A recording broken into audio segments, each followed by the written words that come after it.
ದಲಿತ ಕುಟುಂಬದ ಬಹಿಷ್ಕಾರ ಹಿನ್ನೆಲೆಯಲ್ಲಿ ಈಗ ಸುವರ್ಣ ನ್ಯೂಸ್ನಲ್ಲಿ ವರದಿ ಪ್ರಸಾರ ಆಗ್ತಿದ್ದಂತೆ ಎಚ್ಚೆತ್ತಂತ ಅಧಿಕಾರಿಗಳು ಈಗ ಸ್ಥಳಕ್ಕೆ ದೌಡಾಯಿಸಿದ್ದಾರೆ.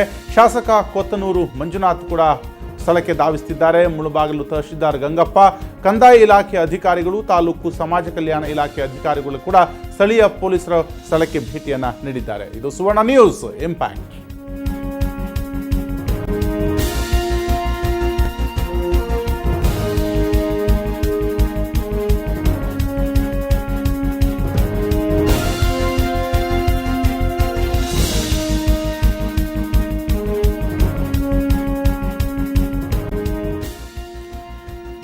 ಕೊತ್ತೂರು ಮಂಜುನಾಥ್ MLA ಅವರು ನಮ್ಮ ಜೊತೆ ಫೋನ್ ಸಂಪರ್ಕದಲ್ಲಿದ್ದಾರೆ. ಇದೇ ವಿಚಾರಕ್ಕೆ ಮಾತಾಡ್ಕೊಂತೆ. ಸರ್ ನಮಸ್ಕಾರ.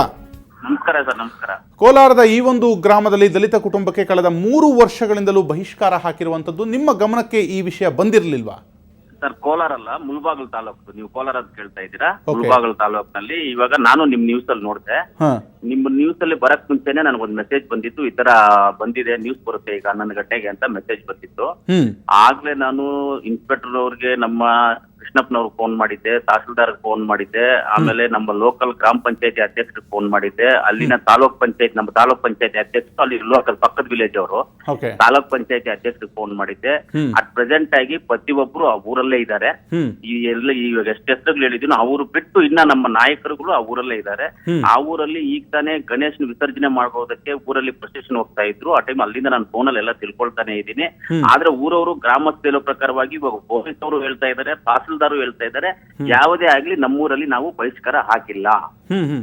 ಅಧಿಕಾರಿಗಳೆಲ್ಲ ಅಲ್ಲೇ ಇದ್ದಾರೆ. ಇವಾಗ ಅಧಿಕಾರಿಗಳು ನನಗೆ ಮಾಹಿತಿ ಕೊಡ್ತಾ ಇರೋ ಪ್ರಕಾರವಾಗಿ ಯಾವುದೇ ನಾವು ಬಹಿಷ್ಕಾರ, ನಾನು ಹೇಳಿ ಮಂಜುನಾಥ್ ಅವರೇ, ನಾವು ಒಂದು ನಿಮಗೆ ಚಿತ್ರ ಸಮೇತವಾಗಿ ಈಗ ವರದಿಯನ್ನು ಬಿತ್ತರಿಸ್ತಾ ಇರುವಂತದ್ದು, ಅಂದ್ರೆ ಇದು ಕೇವಲ ಸುದ್ದಿ ಅಲ್ಲ, ಅದ್ರ ಜೊತೆಗೆ ಅಲ್ಲಿ ಒಂದು ಬೋರ್ಡ್ ಕೂಡ, ಅಂದ್ರೆ ಒಂದು ಬ್ಯಾನರ್ ಕೂಡ ಹಾಕಿದ್ದಾರೆ. ಇದು ಬಹಿಷ್ಕಾರಕ್ಕೆ ಒಳಗಾದಂತ ಕುಟುಂಬ, ಈ ಕುಟುಂಬವನ್ನ ಮಾತಾಡಿಸಿದ್ರೆ 500 ರೂಪಾಯಿ ದಂಡ, ಇವ್ರ ಮನೆಯಲ್ಲಿ ಊಟ ಮಾಡಿದ್ರೆ 1000 ರೂಪಾಯಿ ದಂಡ ಅಂತ. ಇದು 3 ವರ್ಷದಿಂದ ನಡ್ಕೊಂಡು ಬಂದಿದೆ. ಹೌದು, ಇವಾಗ ನಾನು ನೀವು ಟಿವಿನಲ್ಲಿ ತೋರಿಸಿದ್ದು ನಾನು ನೋಡಿದೆ. ಟಿವಿನಲ್ಲಿ ಬ್ಯಾನರು, ಅಲ್ಲಿ ಒಂದು ಮನೆ ಆಚೆ ಬಂದ್ಬಿಟ್ಟು ಒಂದು ಈ ಸೌದೆ ಅದು ಚಿಕ್ಕ ಚಿಕ್ಕ ಕತ್ತಿಗಳು ಹಾಕ್ಬಿಟ್ಟು ಇದು ಮಾಡ್ತಾರೆ, ಅದಕ್ಕೆ ಬ್ಯಾನರ್ ಕಟ್ಟಿರ್ತಾರೆ. ಅದನ್ನು ಟಿವಿನಲ್ಲಿ ನೋಡಿದೆ. ಅವ್ರನ್ನ ನೀವು ಮಾತಾಡ್ಸೋದು ನೋಡಿದೆ. ಅಲ್ಲಿ ಹೋಗಿ ಅವ್ರ ಮನೆ ಹತ್ರ, ಅವ್ರ ಮನೆ ಅಂದ್ರೆ ಒಂದು ಹಳೆ ಒಂದು ಗೋಡೆಗಳಿರೋದು, ಮಣ್ಣು ಗೋಡೆಗಳಿರೋದು, ಅದನ್ನು ನೋಡಿದೆ. ಒಂದು ಚಿಕ್ಕ ಮಗು ಇಟ್ಕೊಂಡು ಆ ಅಮ್ಮ ಮಲಗಿರ್ತಾರೆ, ಅದನ್ನು ನೋಡಿದೆ. ಅದೆಲ್ಲ ನೋಡಿದೆ. ಇದೆಲ್ಲ ನೋಡಿದಕ್ಕೆ ನಾನು ಕಳಿಸ್ದೆ ಅಲ್ಲಿಗೆ. ಇದೆಲ್ಲ ನೋಡಿ ನಾನು ಅಧಿಕಾರಿಗಳೆಲ್ಲಾನು ಕಳ್ಸಿದ್ದೀನಿ. ಎಲ್ಲರೂ ನಮ್ಮ ಅಧಿಕಾರಿಗಳು ಅಲ್ಲೇ ಇದ್ದಾರೆ, ನಮ್ಮ ಜನಪ್ರತಿನಿಧಿಗಳು ಅಲ್ಲೇ ಇದ್ದಾರೆ. ನಾನು ಕುಟುಂಬದಲ್ಲಿ ಜಾತ್ರೆಗೋಸ್ಕರ ಇಲ್ಲಿ ಬಂದಿದ್ದೀನಿ. ಇದು ಮುಗಿಸ್ಕೊಂಡು ನಾನು ಅಲ್ಲಿಗೆ ಹೋಗ್ತೀನಿ. ಅಲ್ಲಿ ನಮ್ಮ ಅಧಿಕಾರಿಗಳ ಹತ್ರ ಕೇಳ್ತಾ ಇದ್ದೀನಿ, ಸರ್ ಇನ್ನ ನಾವು ಯಾವ್ದು ಇಲ್ಲಿ ಗೊತ್ತಾಗ್ತಾ ಇಲ್ಲ. ಅವ್ರ ಕೆರೆನಲ್ಲಿ ಮಂಜುನಾಥ್ ಅವರ ಅಧಿಕಾರಿಗಳೊಂದಿಗೆ ಇನ್ನೊಮ್ಮೆ ನೀವು ಮಾತಾಡಬೇಕಾಗತ್ತೆ. ಅಂದ್ರೆ ಅಲ್ಲಿ ಸ್ಥಳೀಯರೊಂದಿಗೆ ನಾವು ಕೂಡ ಮಾತನಾಡಿದ್ವಿ. ಅವರು ಈ ವಿಚಾರವಾಗಿ ಈ ಹಿಂದೆ 3-4 ಬಾರಿ ಒಂದು ಕಾಂಪ್ರಮೈಸ್ ಮಾಡುವ ಒಂದು ಒಪ್ಪಂದಕ್ಕೆ ಬರುವಂತ ಪಂಚಾಯಿತಿ ಕೂಡ ಆಯ್ತು. ಆದ್ರೆ ಆ ಗ್ರಾಮದ ಕೆಲವರು ಈ ಕುಟುಂಬದ ಮೇಲೆ ಏನೋ ಒಂದು ಪೂರ್ವಾಗ್ರಹದ ಪೀಡಿತರಿದ್ದಾರೆ. ಅವರು ಈಗಾಗಲೇ ಕೆಲವರ ಹತ್ರ ದಂಡ ಕೂಡ ಕಟ್ಟಿಸಿಕೊಂಡಿದ್ದಾರೆ ಎನ್ನುವಂತ ಮಾಹಿತಿ ಕೂಡ ಇದೆ. ಆದ್ರಿಂದ ಇಂತಹ ದಿನಮಾನಗಳಲ್ಲಿ ಇದು ನಿಜಕ್ಕೂ ಅಸ್ಪೃಶ್ಯವಾದಂತ ಕೆಲಸ. ನೀವು ಮುಂದೆ ನಿಂತು ಆ ಕುಟುಂಬಕ್ಕೆ ಒಂದು ನ್ಯಾಯ ದೊರಕಿಸಿಕೊಡ್ಬೇಕು ಅನ್ನೋದು ನಮ್ಮ ಮನವಿ.